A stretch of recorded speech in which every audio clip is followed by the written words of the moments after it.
মহাদেব। তো ফাইনালি আমরা চলে এসেছি দেওঘর।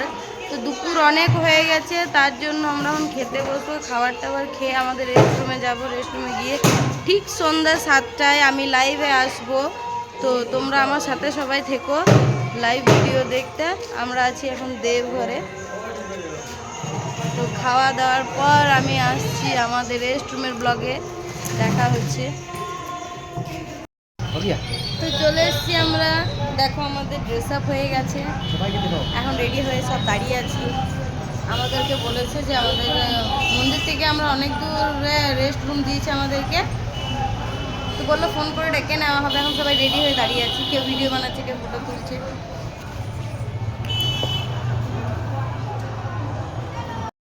সো হ্যালো গাইজ, আমি আগের ব্লগে বলেছিলাম যে আমি দেওঘর আমরা বাজাতে এসেছি মা মঙ্গলচণ্ডী মহিলা ডাকি। কথাতেই ছিল যে হাতি ঘোড়া পালকি জয় কানাইয়া লাল কি। তা আমি তোমাদেরকে পুরো স্পষ্ট দেখাচ্ছি, স্পষ্ট যে হ্যাঁ সত্যি হাতি ঘোড়া পালকি। দেখো আমি দেখাচ্ছি পুরো ভিউটা, এত সুন্দর ভিউ মানে বলার নেই।